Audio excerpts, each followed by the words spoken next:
सम्मानित ग्रामीण विकास एवं पंचायती राज मंत्री अनिरुद्ध सिंह जी, हमारे इस पंचायत के पूर्व में प्रधान दिनेश जागटा जी, सोहन सिंह जी पूर्व सदस्य, हमारे संजय भारद्वाज जी नशा निवारण कमेटी के उपाध्यक्ष, राजेश कंवर जी, बलविंदर बबलू जी, बलदेव ठाकुर जी, रानी प्रिया दर्शनी जी, अनुपम कश्यप जी, गौरव सिंह जी, सभी उपस्थित चौक एवं धरेज के बुजुर्ग, माताएं, बहनें, युवा साथियों, अधिकारीगण, तकरीबन 40 महीने पहले आपके आशीर्वाद से हमें मुख्यमंत्री बनने का मौका मिला। आपने कांग्रेस सरकार को बहुमत दिया और बहुमत देने के बाद हमारी सरकार ने आपके लिए जो कार्य किए हैं 40 महीने में, उनके बारे में भी कुछ बात आपसे करना चाहूंगा। च्योक ठ्योक फागू से मेरा पुराना रिश्ता है।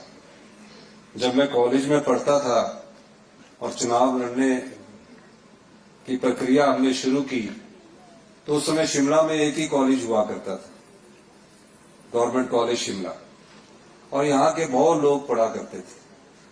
कुछ मेरे समय के यहाँ साथी होंगे। उस समय भी मैं चौक में तब पैदल चलकर आते थे, फिर रात को कभी ठोक रुकना। उस समय भी चौक और इस क्षेत्र के लोगों ने कॉलेज में मेरा साथ दिया। मैं प्रेसिडेंट बना हुआ गवर्नमेंट कॉलेज से जोड़ने का।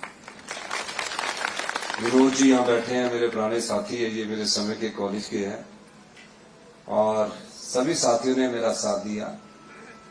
और जैसे कि अभी हमारे साथी अनिरुद्ध सिंह जी, माननीय मंत्री जी, बता रहे थे कि यहाँ जो देवी माता है नदौन से चलकर यहाँ आई। नदौन मेरा पैतृक गांव है, पर मेरी शिक्षा दीक्षा विश्वविद्यालय स्तर तक यहीं शिमला में हुई, और मैंने अपनी राजनीतिक पारी की जो पब्लिक लाइफ है वो मैंने शिमला में काउंसिलर के रूप में शुरू की। पीके सूद जी बैठे हैं, मेरे साथी है, उनकी वाइफ मेयर थी। तब भी उस समय मैं काउंसिलर था जब इनकी वाइफ मेयर थे।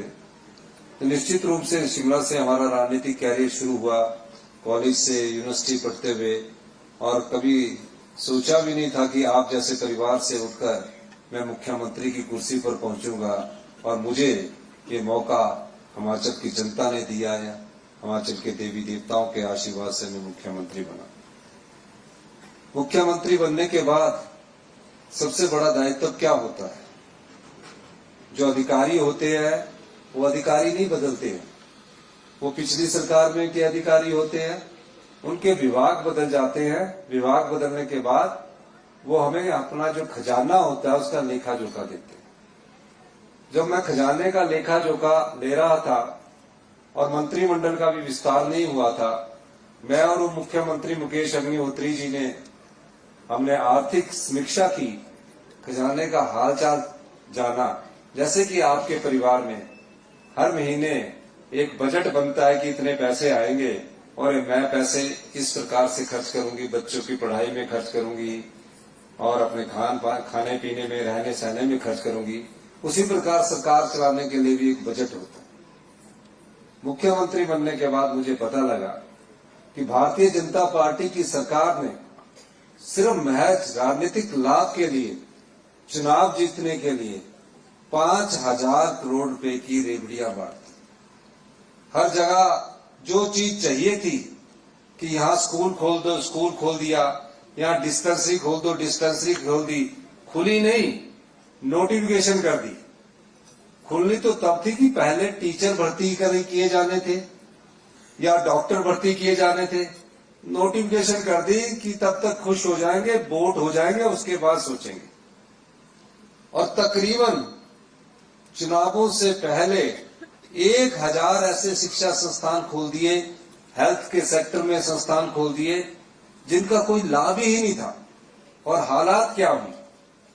जो प्रदेश शिक्षा के क्षेत्र में पहले अग्रणीय स्थान पर हुआ करता था, भारतीय जनता पार्टी के समय, उनकी सरकार के समय 2021 में गुणात्मक शिक्षा के रूप में क्वालिटी एजुकेशन के तौर पर हम 21वें स्थान पर पहुंच गए।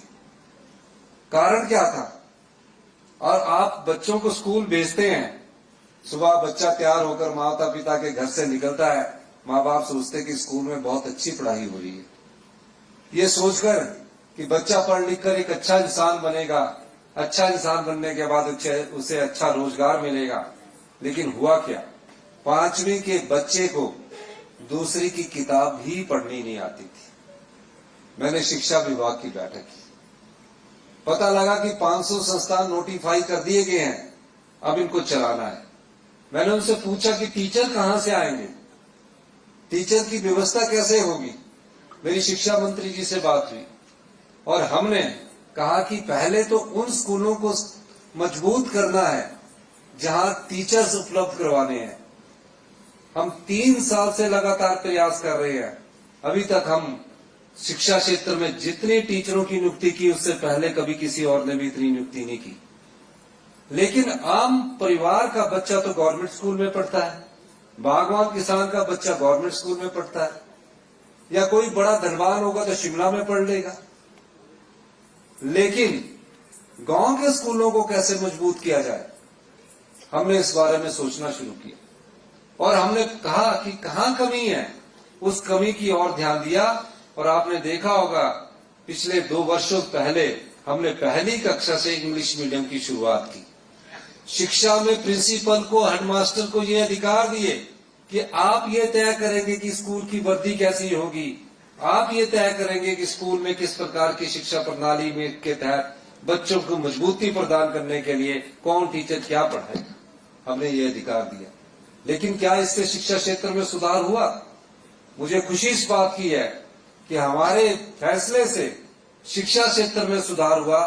जो 2021 में हम 21वें स्थान पर थे, इसी केंद्र की सरकार ने हमें गुणात्मक शिक्षा में 5वें स्थान पर पहुंचाया। ये शिक्षा में हमने व्यवस्था परिवर्तन किया, पर हम यही रुकने वाले नहीं थे।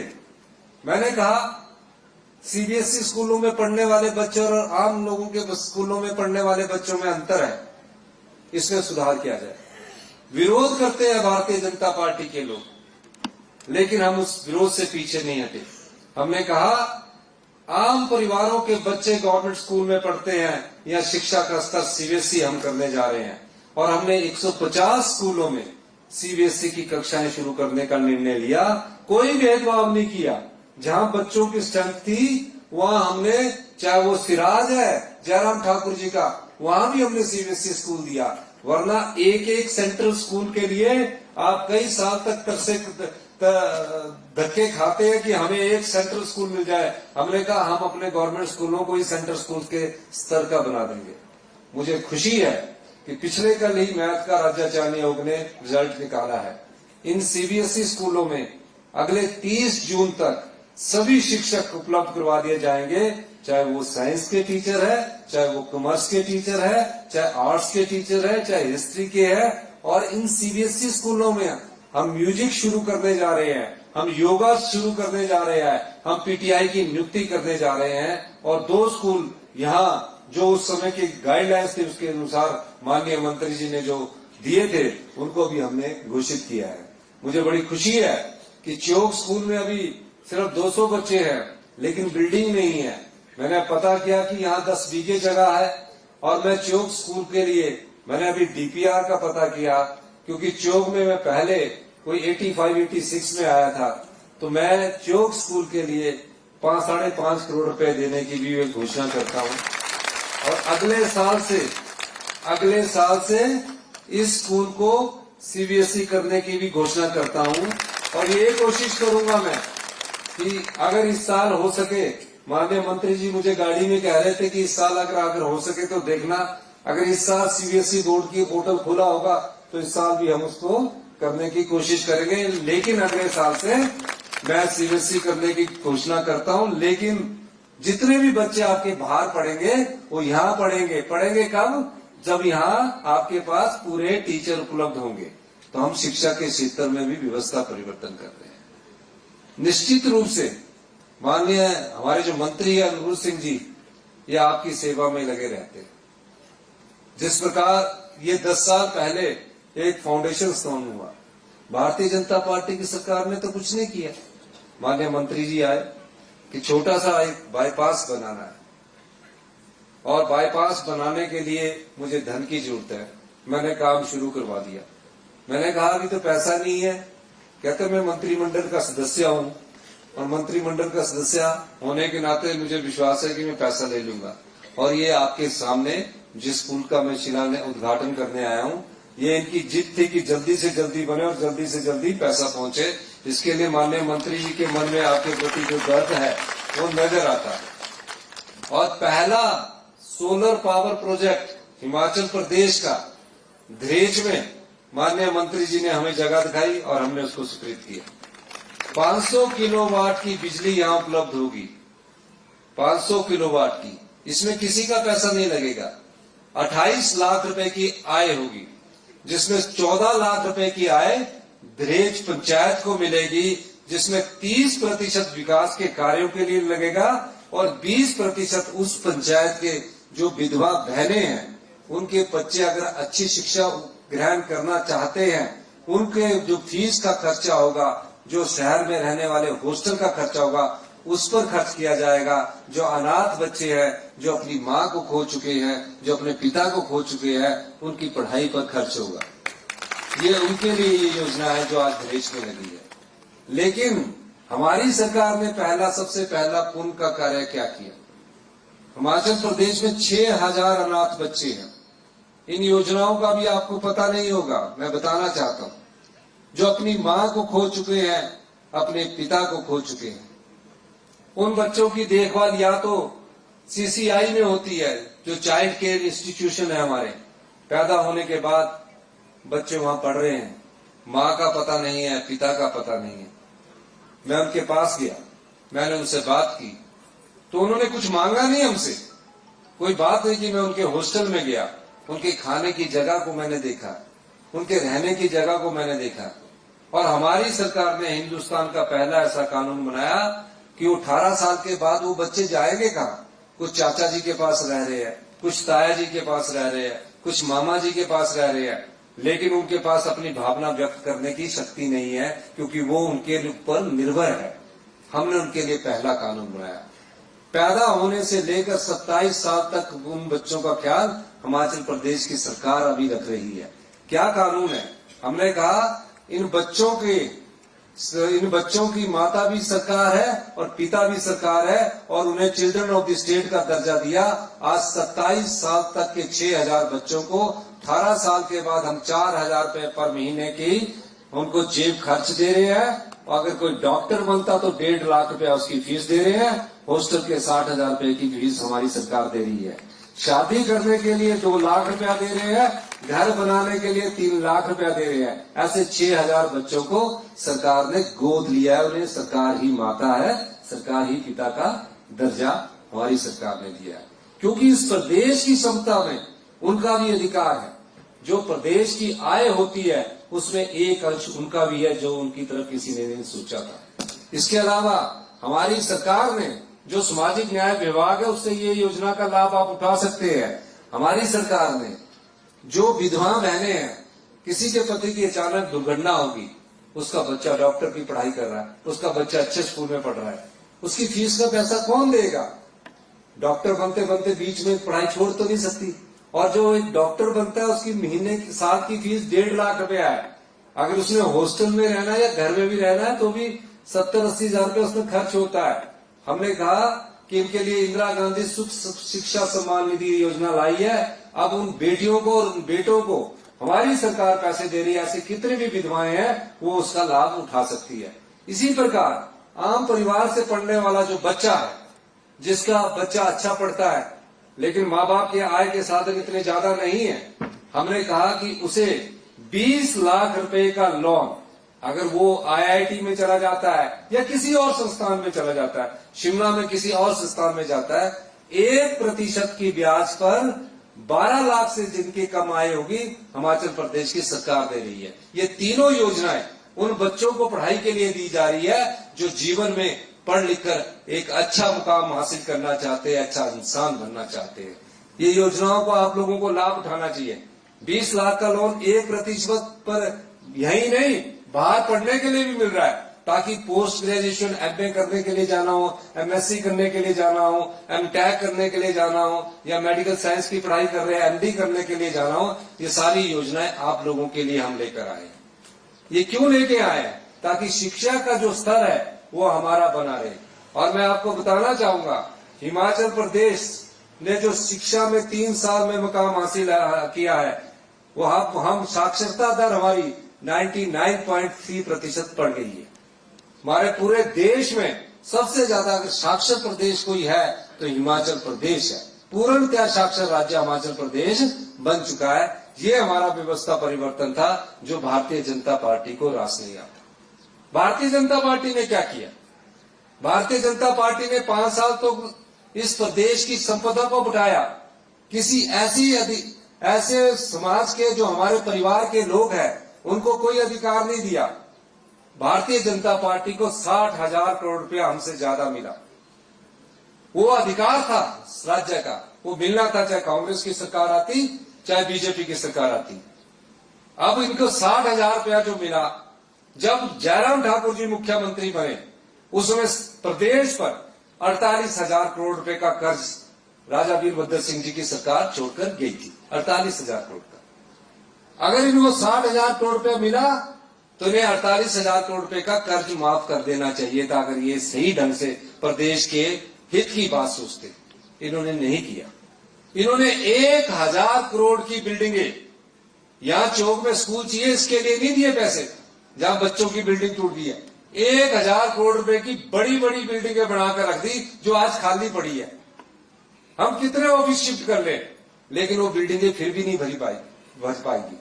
1,000 करोड़ की बिल्डिंगें खाली पड़ी है, जो हम क्या करें उसका यही अंदाजा नहीं लगा सक रहे कि हम उसमें करें क्या। कोशिश कर रहे हैं कि हम उसमें कोई ना कोई ऑफिस को शिफ्ट किया जाए। 60,000 करोड़ 47,000 करोड़ रुपया उन्हें आरडीजी का मिला। और जब जीएसटी लगा, जीएसटी लगने से पहले हमें बद्दी और इंडस्ट्री से तकरीबन 4,000 करोड़ रुपया प्रतिवर्ष आता था। केंद्र सरकार ने फैसला किया कि हम जीएसटी लगाएंगे। अब केंद्र सरकार के फैसले पर हिमाचल प्रदेश की जयराम ठाकुर की सरकार ने भी हामी भर दी, जीएसटी लग गया। जीएसटी लगने के बाद केंद्र सरकार ने आकलन किया कि राज्य को हर साल 3 से 4,000 करोड़ रुपए का नुकसान होगा। अब 3 से 4,000 करोड़ का नुकसान होगा तो केंद्र सरकार ने कहा कि हम इस सरकार की भरपाई अगले 5 साल तक करेंगे। 5 साल तक उन्होंने इसकी भरपाई की।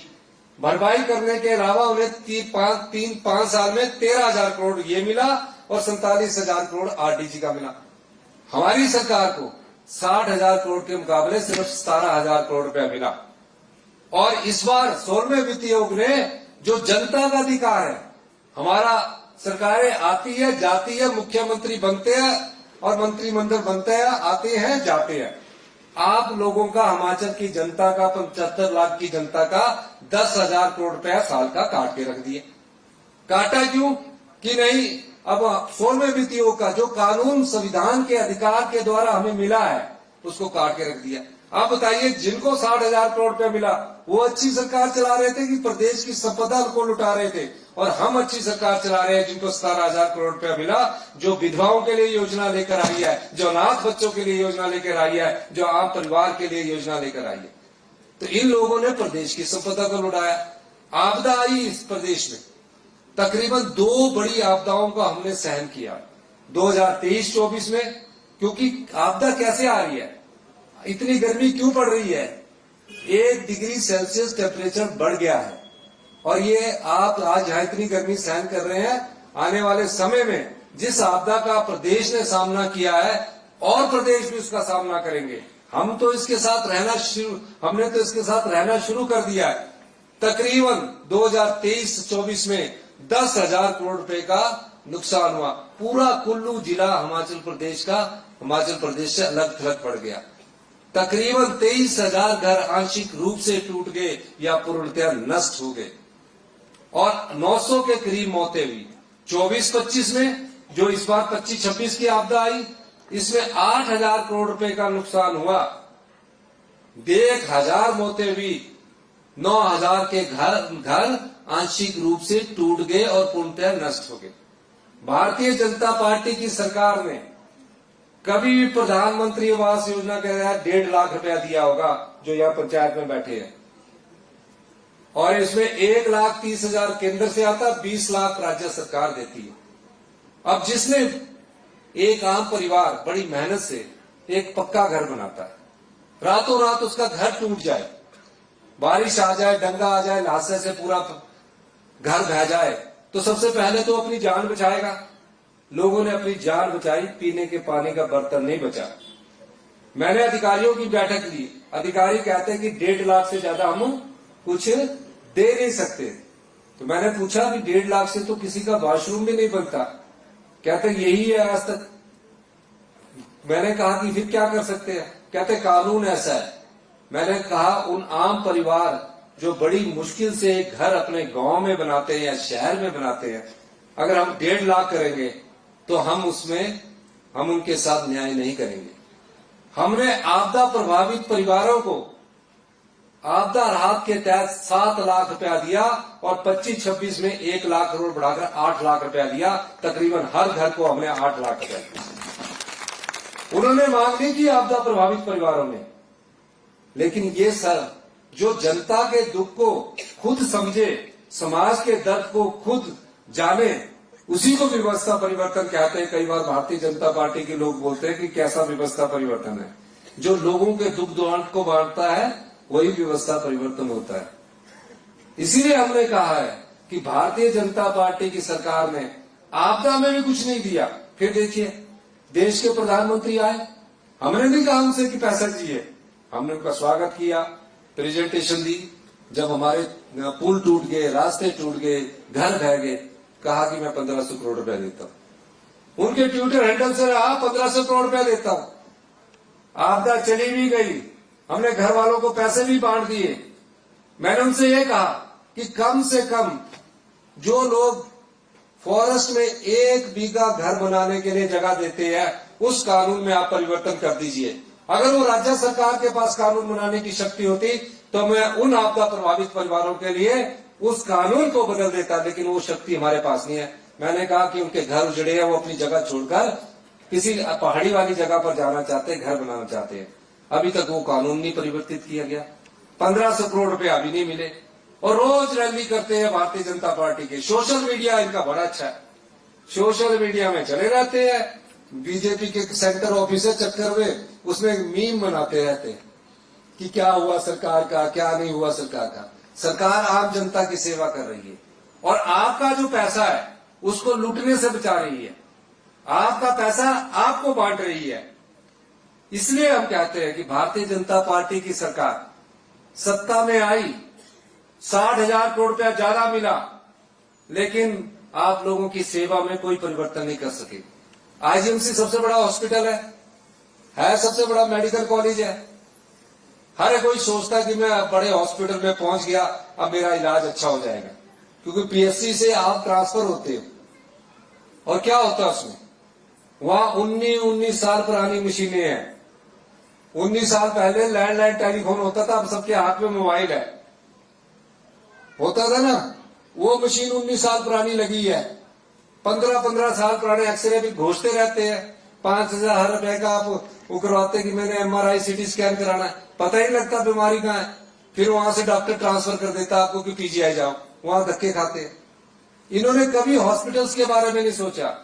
हमने हॉस्पिटल्स की हेल्थ डिपार्टमेंट की मीटिंग ली और आज मैं कह सकता हूं आईजीएमसी में जो 19 साल पुरानी मशीनें थी उनको हमने बदला है, और जो अल्ट्रासाउंड एक्सरे की मशीनें थी उनको बदला है। और जो वहां हॉस्पिटल चलाने वाले जो पीजी की सीट्स होती है वो 40 साल में 275 थी, इस साल मैंने उनको बढ़ाकर 260 सीटें और बढ़ाई है, ताकि वहां पेशेंट को दिक्कत ना हो। क्योंकि आपको नहीं पता लगता, आपके लिए तो डॉक्टर है, वो तो उसने मुझे देख लिया, मीठे से बोल दिया, अगर कोई एंटीबायोटिक से ठीक हो गया तो डॉक्टर बहुत अच्छा है।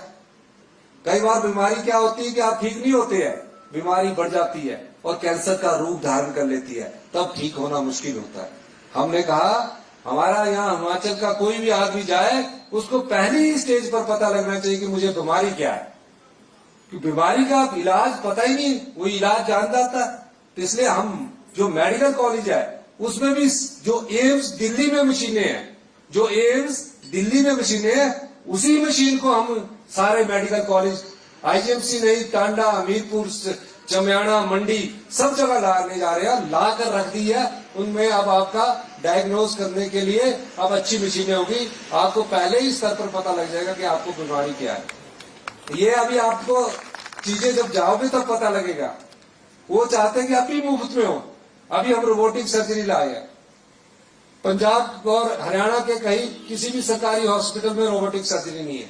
ये ऐसी सर्जरी है जहां बिल्कुल ठीक कोई भी इलाज होगा वो बिल्कुल ठीक होगा और 2 दिन में आप ठीक हो जाओगे। कैंसर के पेशेंट भी ठीक होंगे। ये रोबोटिक सर्जरी जो दुनिया की सबसे बेस्ट टेक्नोलॉजी एम्स में उसको हम लेकर आए और उसमें एक ऑपरेशन की कीमत की 1 लाख रुपया खर्चा आता है। हमारी सरकार ने फैसला किया कि 70,000 रुपए की हम सब्सिडी देंगे, 30,000 रुपया ही उसमें खर्चा आएगा। लेकिन जो स्पेशल वार्ड लेता है, स्पेशल वार्ड वाला तो पैसे वाला हो गया, उससे हम 50,000 रुपया लेंगे, उसको भी 50,000 रुपए की सब्सिडी देंगे। कोई और 2 दिन में ठीक होकर कोई उनका बिल्कुल ठीक होने के बाद आप घर आएंगे, अपना काम करेंगे। ये लेटेस्ट टेक्नोलॉजी है जहां आपका अच्छा इलाज हो सकता है। इस क्षेत्र में हम परिवर्तन कर रहे हैं और हम ग्रामीण अर्थव्यवस्था को मजबूत करने के लिए, ग्रामीण अर्थव्यवस्था क्या होती है? आपके हाथ में पैसा आए। कैसे आएगा? आप बागवानी करते हैं, पहली बार आपदा में 2025-26 में इतना सेब कभी नहीं खरीदा गया MIS के तहत। 110 करोड़ रुपए का हमने सेब खरीदा, जो सेब बेचारा गल गया था, सड़ गया था। 110 करोड़ रुपए का 40 साल में पहले कभी नहीं खरीदा गया। आज हम उस सेब को खरीदे ताकि गांव के लोगों के हाथ में पैसा आए। दहेज में ये जो सोलर पावर प्रोजेक्ट लगा ताकि गांव के लोगों के हाथ में पैसा आए। दूध गाय का दूध का रेट सरकार कितने रुपए में खरीद रही है? अभी 51 रुपए में खरीद रही है। मैंने बजट में घोषणा की है कि हम गाय का दूध 61 रुपए किलो सरकार खरीदेगी। आपकी सोसाइटीज बनेगी और उसके द्वारा 61 रुपए किलो सरकार आपसे दूध खरीदेगी। आपकी सोसाइटी के माध्यम से हर महीने आपके खाते में पैसे आ जाएंगे। भारतीय जनता पार्टी ने क्या दिया? भारतीय जनता पार्टी ने जो गांव में लोगों को रोजगार की सुविधा डॉक्टर मनमोहन सिंह और श्रीमती सोनिया गांधी जी ने दी थी, उसको बंद कर दिया। आज मनरेगा बंद कर दी गई है। जितने प्रधान बैठे हैं, प्रधान अपनी मांग के अनुसार मनरेगा के तहत आपको रोजगार देते थे। अब वो योजना बंद हो चुकी है। अब ये बजट ड्रिवन होगी, डिमांड ड्रिवन नहीं होगी। तो ये इस योजना को भारतीय जनता पार्टी के लोगों ने बंद कर दिया। फिर भी लोग ये सोचते, वो झूठ बोलने में माहिर है, हम काम करने में माहिर है। फर्क इतना है। इसीलिए मैं आपको कह रहा हूं कि आप लोगों के बीच में एक ऐसा नेतृत्व चुनकर आया है। कुसुमटी से पहले कोई मंत्री नहीं बना था 70 साल से। ये पंचायतें बाद में 4 पंचायतें आपकी आई है, जिसको अनुज जी ने बढ़ाकर 6 किया है, ये इसमें मिली है। तो देखो अनुज सिंह जी ने कोई मंत्री नहीं बना आजादी के बाद से। अनुज सिंह जी पहली बार मंत्री बने हैं और 2 डिपार्टमेंट है, पंचायती राज और ग्रामीण विकास। पैसा बहुत है इनके पास, मुझे भी इनसे पैसा मांगना पड़ता है, पर ये पैसे का अपना पूरी स्टेट को भी देखते हैं, अपनी विधानसभा क्षेत्र में भी देखते हैं, ज्यादा से ज्यादा अपनी विधानसभा क्षेत्र में देखते हैं। यहां लाने का मकसद इनका क्या था? यहां लाने का मकसद है कि कुछ और निचोड़ा जाए ट्रेजरी से, क्योंकि मैं फाइनेंस मिनिस्टर भी हूं और मुझे अभी कह रहे थे कि आप यहाँ लाइट की क्वालिटी अच्छी करनी है तो पैसा तो आपको कहते देना पड़ेगा।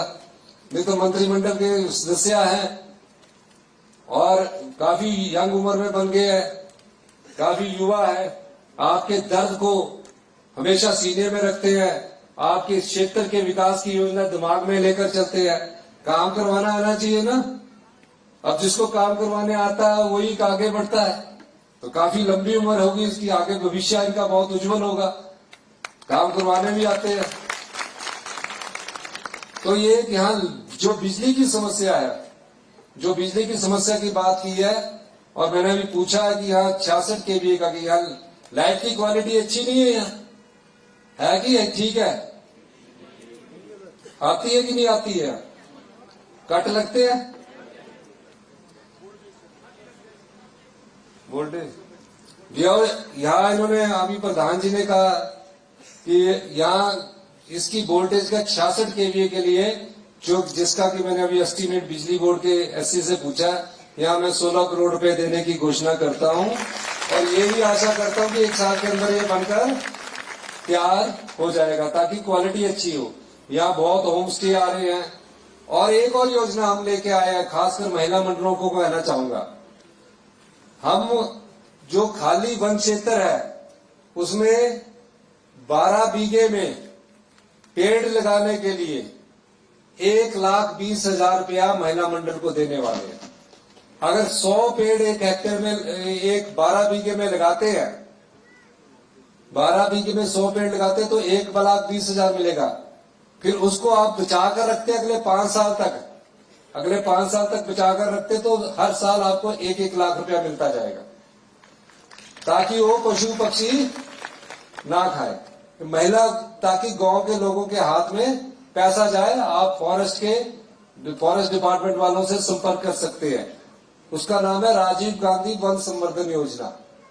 यहाँ दरेज तक रोड के लिए नवाड़ से 15 करोड़ रुपए स्वीकृत हो चुके हैं और इसको थोड़ा अपग्रेड कर दिया जाएगा, थोड़ा चौड़ा कर दिया जाएगा। पर मैंने कहा कि जंगल मत काटना क्योंकि आपने पहले भी यहाँ जंगल थोड़े ऊपर काटे हुए हैं तो उनकी कमी रखना। गिर गए हैं पेड़, जो पेड़ गिर गए हैं उनको मैंने कहा है। पर ये आपका जो 15 करोड़ से जो रोड बनेगा इसमें बारिश और बर्फ में जो शेडी पोर्शन है वो खराब ना हो तो उसके लिए अलग से टेक्नोलॉजी का हमारी सरकार इस्तेमाल करेगी। जो जो योजनाएं इन्होंने बोली है और सीवीएस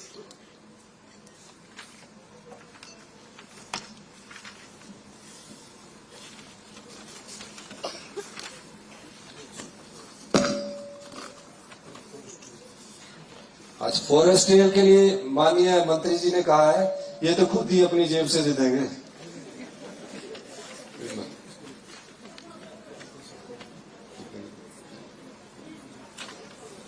एक इन्होंने सड़कों का बोला, संपर्क सड़क बाका पानी से चढ़ेल हेतु बजट, चौक से जुठाऊ हेतु धनराशि, सड़क दिलऊ से जनू नाड़ा,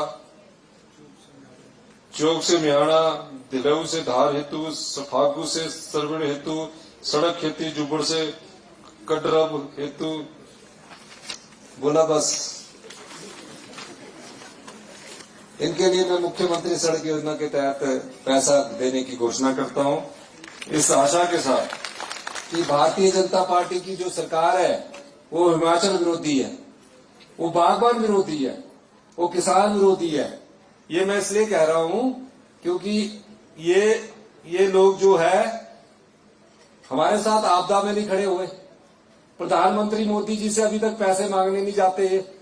हमने तो मांगे नहीं, 1500 करोड़ रुपया इन्होंने मांगने नहीं जाते। और जो हमारी आरटीजी बंद हुई है 2026 से लेकर 2031 तक हर साल 10,000 करोड़ रुपए का नुकसान होगा और 50,000 करोड़ रुपए का 5 साल में नुकसान होगा।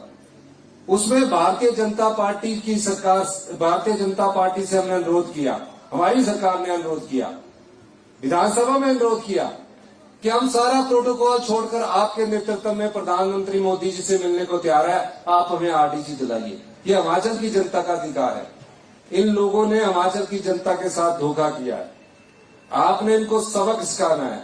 और एक बात मैं आपके क्षेत्र में कहना चाहता हूं, जो विधायक यहां से चुनकर आपके क्षेत्र से गए हैं, अनूर सिंह जी मंत्री है, हमेशा से आपके क्षेत्र की बात करते हैं, कसुम्पटी विधानसभा क्षेत्र की बात करते हैं। मैं हमेशा कहता हूं कि हमारे विधानसभा क्षेत्र का भी हाल देख लीजिए।